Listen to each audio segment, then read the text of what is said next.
अभी मुझसे पहले हमारे पार्टी के प्रत्याशी रतनपाल जी कह रहे थे कि अभी हमको वोट मांगने के लिए 1 वर्ष बाद आना है, लेकिन हालात ऐसे बने, परिस्थितियां ऐसी बनी कि हमको 1 वर्ष पहले भी आप सबके बीच में सहयोग और समर्थन के लिए आना पड़ा है। श्री वीरभद्र सिंह जी हिमाचल प्रदेश के वरिष्ठ नेता थे और लंबे समय तक बतौर मुख्यमंत्री, विपक्ष के नेता, केंद्रीय मंत्री, ऐसे सारे दायित्वों का निर्वहन करते हुए राजनीति में एक मुकाम पर पहुंचे। पिछली बार उन्होंने अर्की विधानसभा क्षेत्र को अपने यहां से चुनाव लड़ने का निर्णय किया और यहां से जीत करके विधानसभा पहुंचे। अस्वस्थ होने के कारण वो हमारे बीच में नहीं रहे और ये इस बार के लिए ये साल हमारे लिए एक तरह का इस तरह का रहा जहां अपने बीच में हमने बहुत वरिष्ठ नेतृत्व खोया है।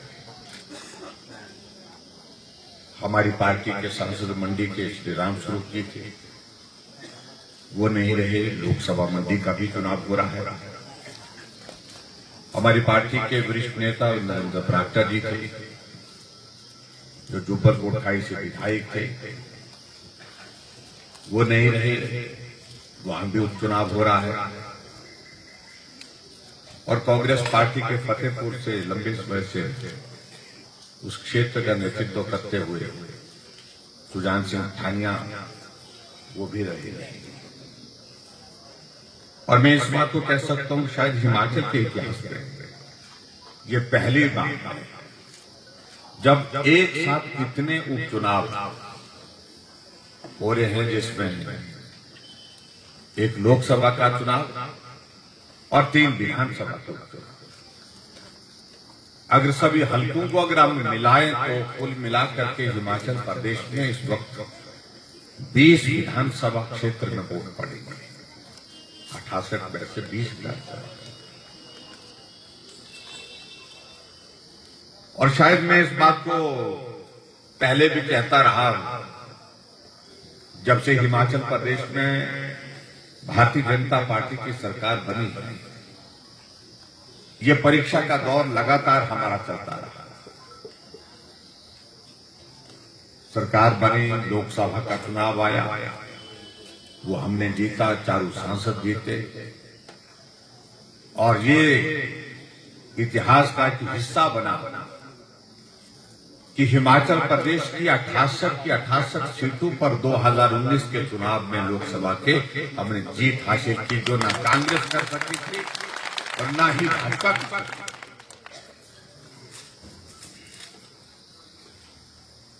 उस परीक्षा के दौर से आगे निकले, 2 उपचुनाव विधानसभा के आगे और 2 उपचुनाव जो आए धर्मशाला और पच्छाद के, वो दोनों हमने जीते। फिर और परीक्षा का दौर पंचायत के चुनाव का पार किया और पिछले 2 सालों से कोविड का ये दौर पूरे देश और दुनिया ने जहां झेला, वहां हम भी इसको झेल रहे हैं। ये भी एक बहुत बड़ी परीक्षा का एक दौर। और अब विधानसभा के जनरल इलेक्शन से पहले 1 साल पहले ये 4 उपचुनाव और तो पूरा वक्त हमारा तो हमारी सरकार का तो परीक्षा में ही गुजर गया। लेकिन मुझे इस बात को लेकर के संतोष है कि हर परीक्षा का दौर जब भी आया, आप सब साथ खड़े।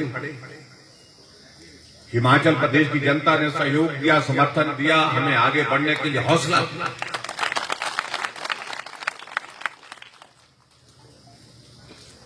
और आज भी मैं इस बात को कह सकता हूं, चाहे ये परीक्षा का दौर अभी का जो आया है हमारे सामने, निश्चित रूप से इसमें भी हम सफल होकर के आगे बढ़ेंगे, क्योंकि हम एक बार जय राम जी, बार बार जय राम जी। हम ईश्वर पर भरोसा करते हैं, हम कर्म पर भरोसा करते हैं। और हिमाचल देवभूमि है और देवभूमि के लोग हैं, और हम गांव के लोग हैं, सच्चे पक्के लोग हैं। इसलिए अब की बार इस परीक्षा में भी हम निश्चित रूप से सफल होंगे, ऐसा मैं ईश्वर से भी कामना करता हूं और आप सबसे भी भाई और बहनों, बहुत सारी बातों का जिक्र मुझसे पहले यहां पर किया। आज की विधानसभा क्षेत्र, ये विधानसभा क्षेत्र निश्चित रूप से एक ऐसा क्षेत्र है जहां भारतीय जनता पार्टी पहले भी जीतती रही, लंबे समय तक नवीन चंद्रपाल जी भी रहे, और हमने यहां पर और भी देखे, धर्मपाल जी भी रहे कांग्रेस पार्टी के, वो शायद विधानसभा के उपाध्यक्ष के नाते भी काम करते रहे। लेकिन मैं ये मानता हूं कि ये विधानसभा क्षेत्र में अगर हम काम की बात करें, विकास की अगर हम बात करें, प्रतिनिधि कोई भी रहा हो, आज भी हम इस बात को महसूस करते हैं कि अभी बहुत काम करने की आवश्यकता है। हम सोचते थे कि ये छोटा सा क्षेत्र है, लेकिन जब हमने इसकी सारा नक्शा देखा तो ये बहुत बिखरा हुआ क्षेत्र है और आज भी ग्रामीण परिवेश में बहुत सारी सुविधाओं से वंचित है।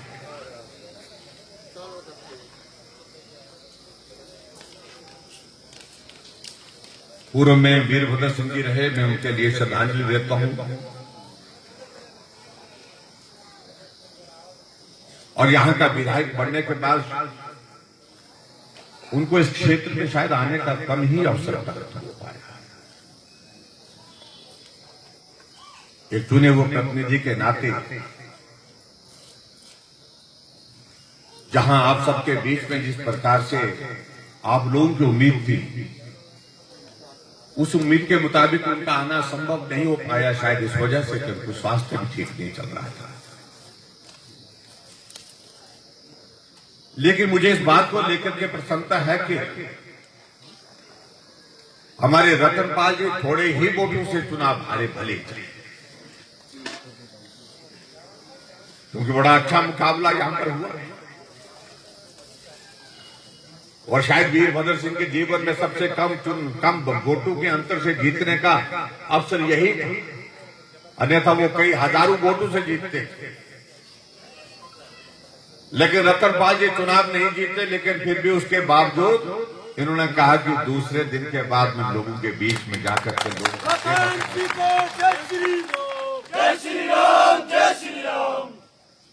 और स्वाभाविक रूप से जनप्रतिनिधि ऐसा चाहिए जो लोगों के बीच में रहकर के काम करे, लोगों के दुख सुख में शामिल हो सके, लोगों के लिए मदद के लिए जहां गुंजाइश बनती है वहां मदद कर सके। और ऐसी परिस्थिति में पूरा मुझे भरोसा है, पूरा विश्वास है, और मैं इस बात को भी देखता हूं कि रतनपाल जी सुबह कभी शाम सचिवालय में आकर के कभी एक मंत्री के दफ्तर में, कभी दूसरे मंत्री के दफ्तर में, कभी हमारे पास आकर के मेरा ये काम रह गया, मेरा वो काम रह गया, मेरा ऐसा रह गया, ये मेरा वहां रह गया, इस बात को लेकर के हमेशा काम में और नेता कैसा हो, कैसा हो। इसलिए भाई और बहनों, कि जनप्रतिनिधि के नाते जो भूमिका जिस व्यक्ति की होनी चाहिए, उस भूमिका को इन्हें बहुत बेहतर ढंग से विपक्ष में रहते हुए सत्ता में, सरकार हमारी है, भले ये जीते नहीं है, लेकिन उसके बावजूद भी उसको निपट ले रही है। हिमाचल प्रदेश में हमारी सरकार का लगभग 3.25 साल का कार्यकाल था, और 2 वर्ष तो उसमें ही निकल गए जिसका हम जिक्र कर रहे हैं, कोरोना का। और मैं इस बात का जिक्र करता हूं, हमेशा जिक्र करता हूं, तो मुझसे पहले 5 मुख्यमंत्री और भी रहे, उनको सौभाग्य मिला अच्छे हालात में काम करने का, सामान्य परिस्थितियों में काम करने का। और हम तो 2 सालों से अपनी सांस को भी जो है ठीक प्रकार से लेने की स्थिति में हो नहीं पाए, क्योंकि कोविड के कारण ये छिकड़ा ही मुझे उतरा नहीं 2 वर्ष हो गए। 2 वर्ष से छिकड़े में गुजर गए। आपके पत्नी क्या बोलते हैं? छिकड़ा ही बोलते हैं। तो ये परिस्थिति अलग तरह की परिस्थिति है।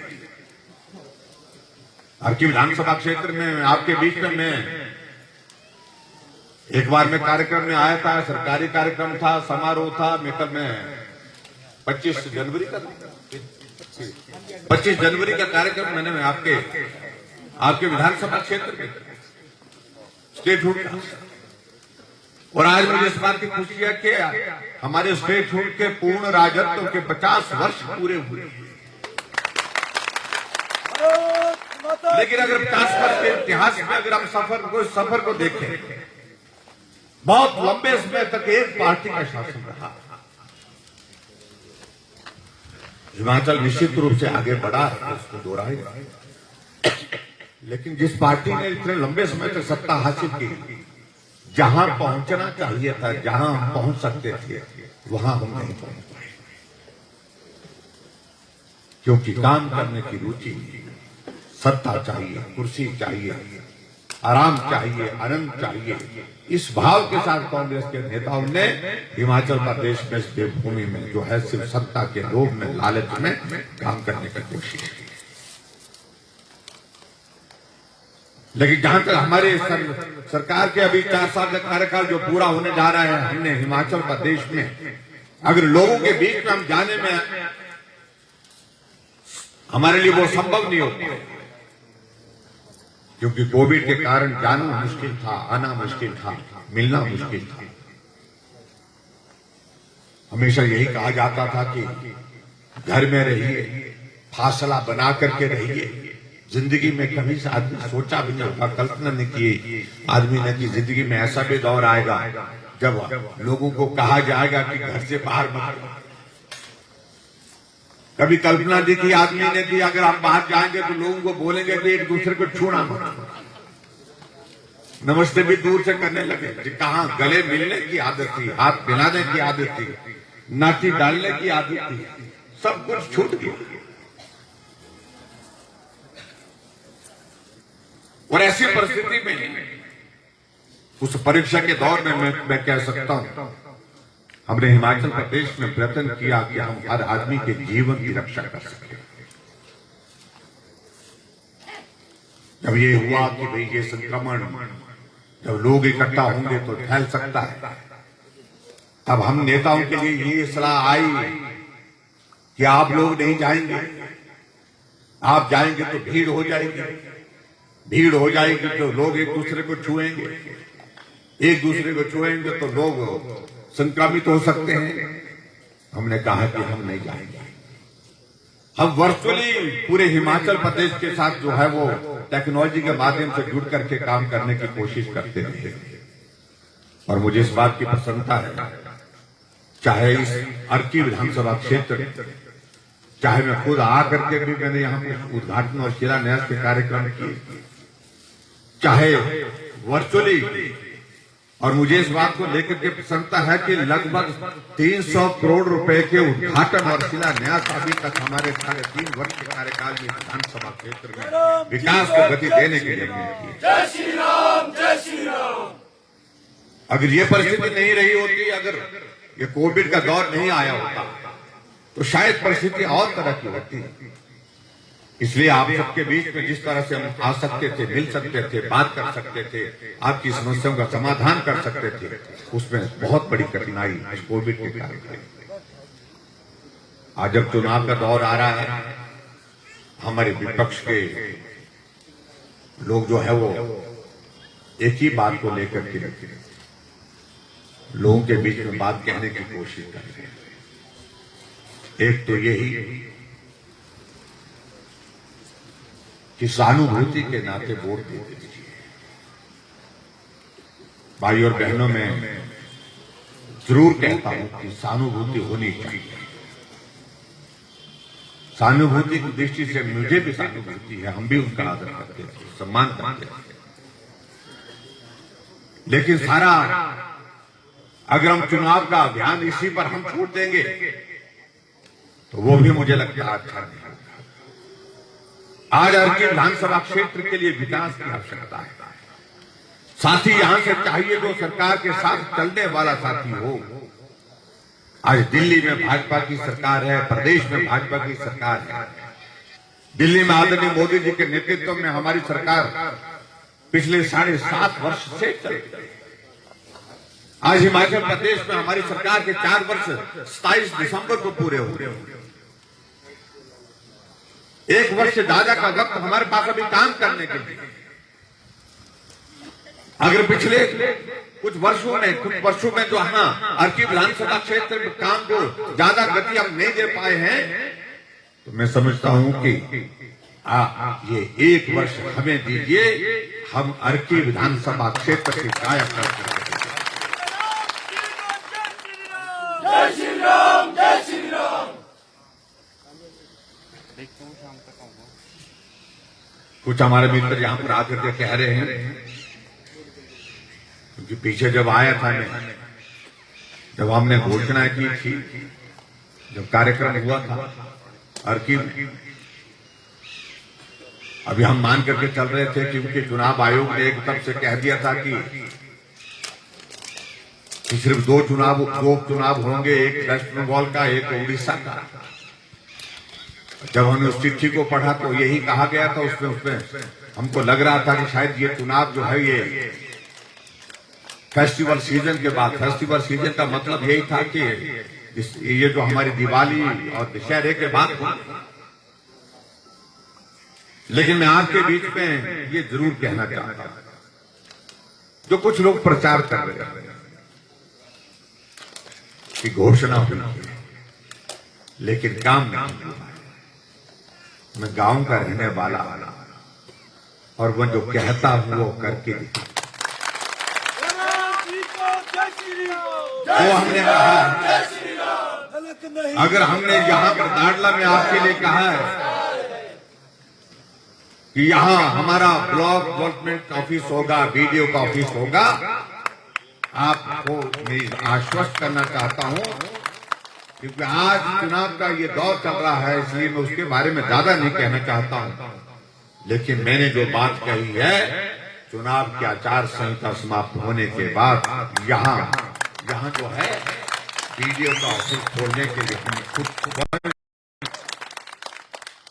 जो कहा, और आज तक हिमाचल प्रदेश में जो हमने कहा वो ऐसा नहीं है, जो कहा है वो किया, जो कहा है वो किया। मैं उन सारी बातों में भी नहीं जाना चाहता। एक एक बात जो कही है वो हो करके रहेगी। जो वादा किया है एक एक वादा पूरा करेंगे, ये मैं आपके बीच में। जय श्री राम, जय श्री राम। लेकिन उसके लिए अच्छा क्या रहेगा? अच्छा रहेगा, आनंद तब आएगा कि यहाँ का साथी, यहाँ का विधायक साथ चलने वाला साथी सरकार के साथ करना। इस काम को आप करें, बाकी का काम हमारे जिम्मेदारी। और की मांगे अपना लो रतन पाल, रतन पाल। और जहां तक कांग्रेस की ओर से हम आज देख रहे हैं कि मुद्दे नहीं। कल एक पत्रकार महोदय मुझसे पूछ रहे थे कि हिमाचल प्रदेश में भारतीय जनता पार्टी ने स्टार प्रचारक के नाते हिमाचल के ही पार्टी के नेताओं की जिम्मेदारी लगाई, लेकिन कांग्रेस के नेताओं के सूची जब देखे स्टार प्रचारकों के लिए, उसमें जो है वो दूसरे प्रदेशों से नेता का नाम लिखे।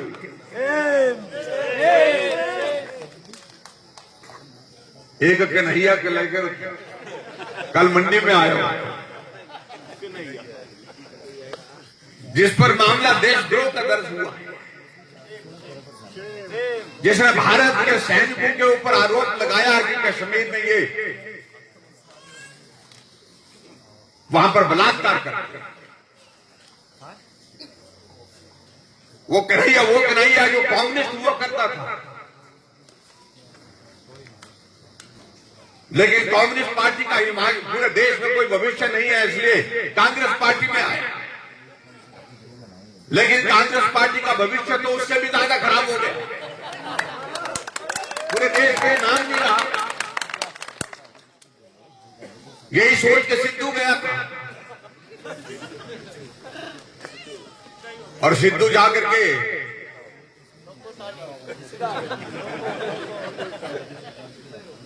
राहुल गांधी को पूरे देश या दुनिया में पप्पू कह करके उन्होंने इतना प्रसिद्ध कर दिया, उनका दिया हुआ नाम। मैं हिमाचल प्रदेश में, मैं दूसरे प्रदेशों में चुनाव प्रचार के लिए गया, जम्मू कश्मीर में भी हम 6-7 दिन इकट्ठा थे। वो पप्पू की कहानी हमेशा पढ़ते।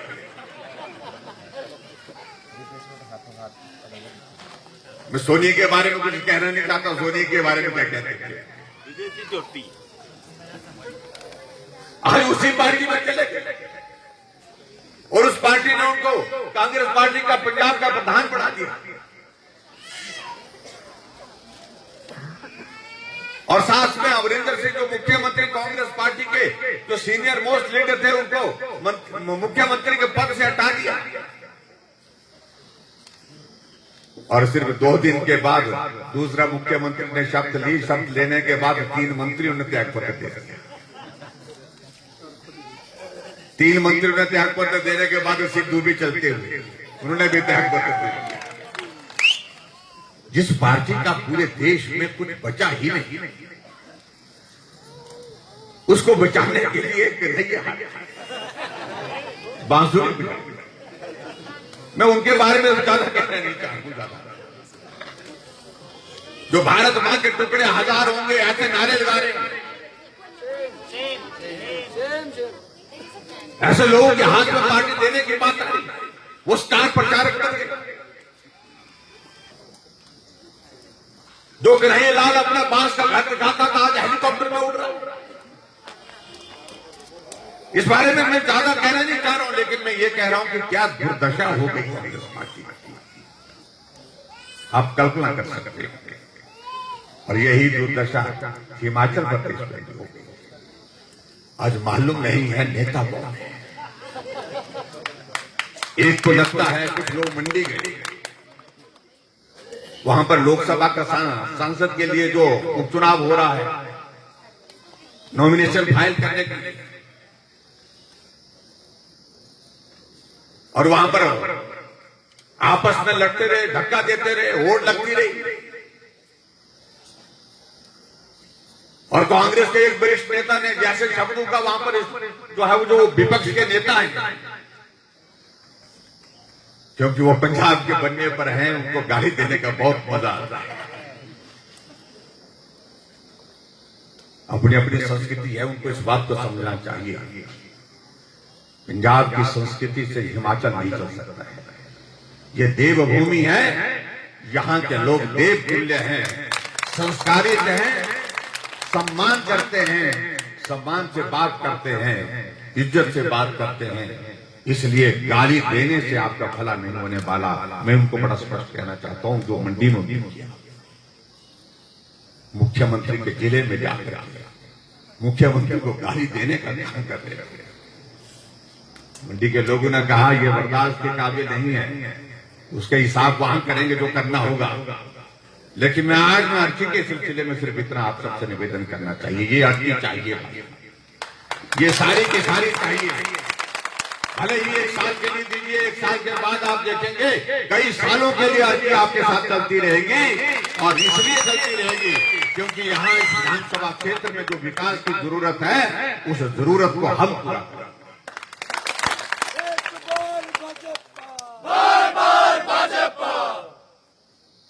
यहाँ कांग्रेस पार्टी के कैंडिडेट के बारे में मुझे मालूम नहीं, मुझे ज्यादा पृष्ठभूमि भी पता नहीं, लेकिन इतना जरूर मालूम है कि जब तक वीरभद्र सिंह रहे तो तब तक वो साथ नहीं रहे। आज संवेदना का जिक्र कर रहे हैं, सहानुभूति का जिक्र कर रहे हैं। इस प्रकार से राजनीति नहीं चल सकती। हमें तो सिर्फ एक ही बात कहनी है आपको, हमने 3.5 वर्ष के इस कार्यकाल में, जिसमें से 2 वर्ष कोविड के साथ चले गए, फिर भी हिमाचल प्रदेश में हमने काम किया। हिमाचल का कोई विधानसभा क्षेत्र ऐसा नहीं जहां हमने, आज से पहले ऐसा भी होता था कि 5 साल पूरे हो जाते थे, मुख्यमंत्री कुछ क्षेत्र में जाते ही। मेरे 2 साल कोविड के कारण जाने के रास्ते बंद हो गए, लेकिन उसके बावजूद भी मैंने हिमाचल प्रदेश का हर विधानसभा क्षेत्र में जाकर के काम किया। बुजुर्गों का सम्मान करते हुए हमने उनके लिए पेंशन का प्रावधान किया। 70 साल के ऊपर के सभी बुजुर्गों के लिए पेंशन मिलेगी, निश्चित रूप से मिलेगी, ये हमने तय कर दिया। कैबिनेट का पहला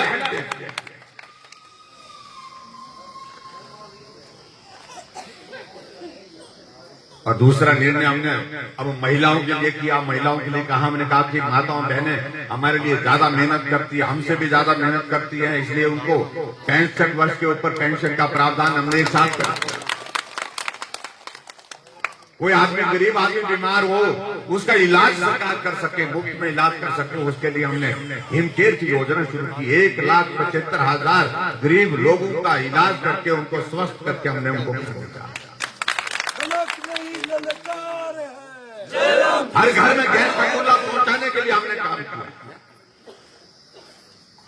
और अब तो आगे बढ़कर के जो बेटी हमारी है, बीपीएल परिवार की, चाहे वो जनरल कैटेगरी से है, चाहे वो ओबीसी से है, चाहे शेड्यूल कास्ट से है, चाहे वो शेड्यूल ट्राइब से है, लेकिन गरीब परिवार से है, जिस दिन बेटी की शादी होगी 31,000 हम शगुन के रूप में उस बेटी के खाते में। आज से पहले भी सरकार है, लेकिन ऐसे काम करने की हिम्मत किसने? कोरोना की अगर बात कहते हैं तो मुझे कांग्रेस को उन मित्रों से पूछना है कि कितने ऑक्सीजन के प्लांट आपके 50 साल के सत्ता में रहते हुए हिमाचल प्रदेश में लगे? सिर्फ 2 आईजीएमसी और टाटा मेडिकल कॉलेज। आज 1 साल के अंदर 28 ऑक्सीजन के प्लांट हिमाचल प्रदेश। कितने वेंटिलेटर थे? 50 के वेंटिलेटर थे हिमाचल प्रदेश में, उसमें आधे काम नहीं करते थे। आज मेरे हिमाचल प्रदेश में 900 वेंटिलेटर हिमाचल प्रदेश हमसे पूछ रहे हैं। जय श्री राम, जय श्री राम। इसलिए मैं बहुत लंबी बात नहीं कहना चाहूंगा, क्योंकि अगले कार्यक्रम भी आज बहुत लंबे हैं। मैं आप सबसे विनम्र निवेदन करना चाहता हूं। पीछे की परिस्थिति को मैं समझ सकता हूं कि एक बहुत बड़ी उम्मीद थी आपके सामने, क्योंकि वीरभद्र सिंह जी आपके यहां से चुनाव लड़ने के लिए वो भावी मुख्यमंत्री के तौर पर अपने आप को बोलते थे, और लोगों को भी लगा कि सरकार बन गई तो मुख्यमंत्री हमारे विधानसभा क्षेत्र से होगा, इसलिए आप लोगों ने समर्थन भी दे दिया, सहयोग दे दिया कि विधानसभा क्षेत्र और वरिष्ठ नेता भी थे।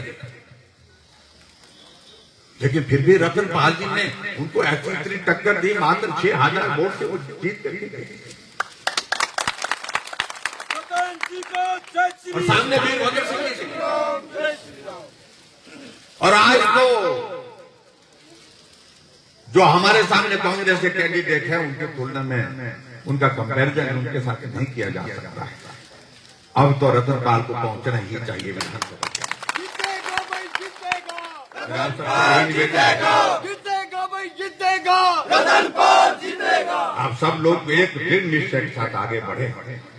ये अटकी भारतीय जनता पार्टी की होनी चाहिए, साथ चलने वाली होनी चाहिए, मोदी जी के साथ चलने वाली अटकी होनी चाहिए, जयराम के साथ, भाजपा के साथ सरकार में चलने वाली अटकी चाहिए हमें।